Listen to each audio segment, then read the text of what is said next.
Hi, this is Dr. Grande. I hope you find this video useful. If that's the case, please like it and subscribe to my channel. And as always, thanks for watching.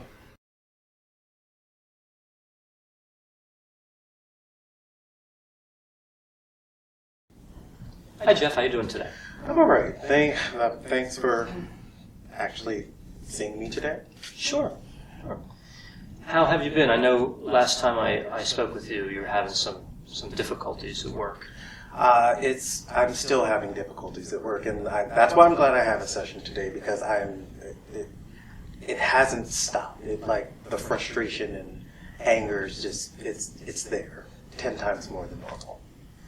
So you're really frustrated, way more than normal, way more angry. Yes, there seems to be a lot that's going on, and I continually don't get the help that I need. Not from my coworker, but also my supervisor. So it just feels as though that everything is my responsibility, and I have to make it happen. And if I don't make it happen, it's not going to happen. And then it's just it's all on me, and I don't feel as though that it's fair. But I also don't want us to not succeed. So I don't know how to navigate those two feelings. So the weight of the work assignments is really all on you. You're Yes. feeling that pressure. You want to do right by your employer, and there's an emotional toll this is taking on you. Has it reached a point where you've talked to it's a coworker or supervisor you mentioned? Yes. So I talked to my supervisor about my coworker actually assisting me with some of the projects that we have going on. And my supervisor keeps on saying, oh, they're helping out and they're doing what they're supposed to do. But they're not doing what they're supposed to do because I end up doing their work because say, for example, last week we actually had to turn in this huge report that we were working on for over a month. Literally, my coworker came to me on Monday and said, "I didn't do my portion of the report," and I was just like, well, "We had a month to work on It's a lot of time. this," and so I spent the next 3 days doing everything for their part of the report. Luckily, I had already finished my part of the report and then combined it and actually turned it into my supervisor. Of course, we get oh, this is a wonderful, great job that you guys did. And I'm just like, you guys? As if you both contributed equally. Correct. So in 3 days, you made up for a month's worth of work. Yes. So I could see how that could be It's stressful. very, very taxing. Very, very taxing. And this wasn't an isolated incident. Oh, no. This has been going on for probably 3 or 4 months now. So this is almost the expectation when you get to work. Correct. I think that you hit the nail on the head. It's expected of me. And nobody actually sees it as an expectation anymore. It's just what you do. It's just what I do. So you can know that going into work the next day you go in, whenever that is, that there's always this probability, this chance that you could have work just thrown on you that wasn't budgeted for, you weren't planning on. Correct.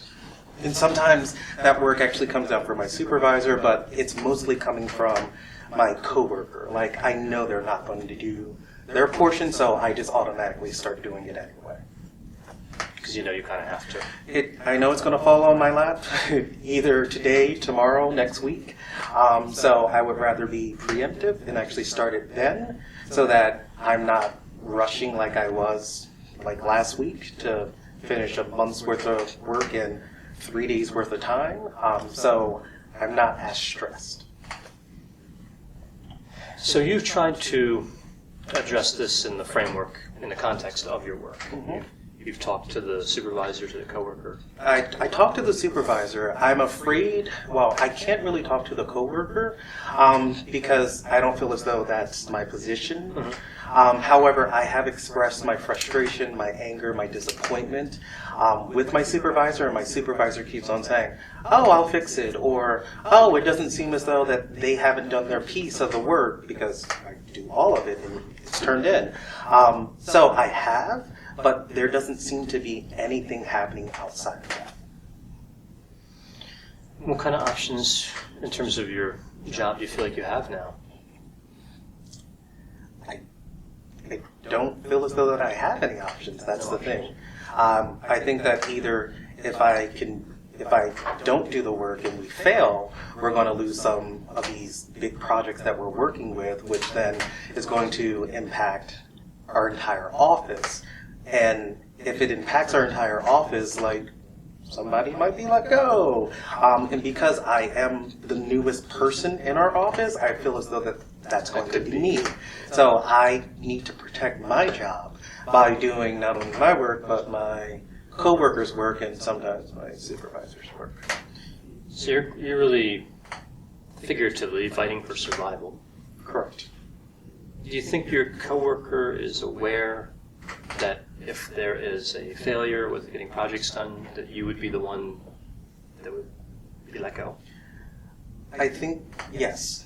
I think that they understand that since they are the senior member on team, it would be most likely that the junior member, myself, would possibly be let go if a budget cut were to happen. So you're really largely stuck Yes. with having to do the work. Yes. How about the emotions that are involved? You mentioned before the frustration and anger. Anger directed at... I think most of my anger is directed at my supervisor for not doing something, because they can clearly see that something's wrong or that I'm handling a lot more, but they're not willing to step in. And I think a little bit of that anger is also at myself, because I haven't just said to my coworker, like, you need to step up and you need to do this. So I'm a little disappointed and angry at myself as well. You're angry at yourself. So you feel like you don't have the ability or courage to make that confrontation? I don't have the confidence to the confidence to actually confront my coworker. All right. So before we dig into that too much, is it a good idea to confront the coworker? I think it would be good for them to understand how their lack of participation in our projects is impacting me and could also possibly impact our entire department. However, I don't know exactly how to say that and not come off as I know more than you, even though that you've been here longer than me. All right. So you're searching for a friendly, understanding way to convey a tough subject matter. Yes. To someone who may or may not be receptive. Correct. But you may presume that they're more likely to not be receptive. I can 100. I don't want to say 100%. I will say 99.9%. Say that they will not probably be receptive if I said that. So you're in for a bit of a battle, Yes. and that would start it. Yes. So one option is to avoid it and continue to do the work, and that's unpleasant, but you survived. Another option is to, in the gentlest way possible, introduce that confrontation to the relationship and then deal with the fallout of that. Yes. And any potential benefit that it might have. Yes. So let's look at that. What's the worst that can happen from making that, confronting that coworker? It could make things in the office be a little bit more tense.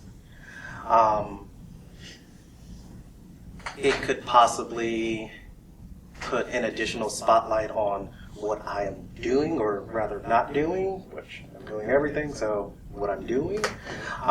It could cause friction between my coworker and my supervisor. It could just cause this unwarranted or unnecessary stress for me to actually just go and say something to them. Could you lose your job or anything like that? No, I don't think that I could lose my job. I don't think that if I said something to my coworker, I hope that they wouldn't go to like our human resources department. But I don't know if that's something that they would do. All right, so really you're just talking about going to them and saying, hey, things feel a bit imbalanced. Mm-hmm. Is there anything maybe we could do to level out the work across us a little better? When you say it like that, that sounds really easy and non-confrontational. So, yeah. Were you thinking of, did you have another narrative in mind? Well, I was actually thinking about going to them and saying, hey, you remember this report? You remember this report? You remember this report? You didn't do this, this, this, this, this, this, this, this. And I had to pick up your slack on all of that.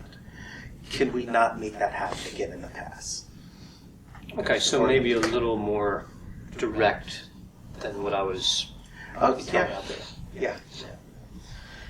Which is, in part, an expression of the way you feel. Yes.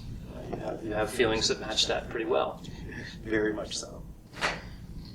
Do you feel, I know you mentioned a lack of confidence in this area, but do you feel like you could approach it with them where they have a potential win in the end? So before you answer that, let me explain that a little. When we confront people, if we don't leave them an avenue to kind of protect their position in the relationship a bit, it's more of a trapping or a cornering. But if we leave an avenue where they can make changes without really having to take full responsibility or blame, sometimes that's more productive, especially for the first introduction of a subject matter, like the first time you confront them. Clearly, if that doesn't work, there's other avenues, different types of confrontation. But I'm wondering if there's a way, so back to my original question, if there's a way that they can be confronted that leaves them a win in the whole process. There might be. One of the things for each of our projects, we have a timeline, but we don't have a set timeline within the office space to actually say, I'm going to have this done by this date, and you're going to have this done by this date. That's something that I could suggest so that we can hold each other accountable for the work that we have to do. So that might be a way that I could start to broach the subject. So that's one way, but that's the only thing that I can think of off the top of my head. And that way may not be really consistent with the way you feel. It's definitely not consistent with the way I feel. What method, and I don't, this isn't a question where I presume know the answer. What method do you think could lead to a better outcome, has a better chance of leading to a better outcome?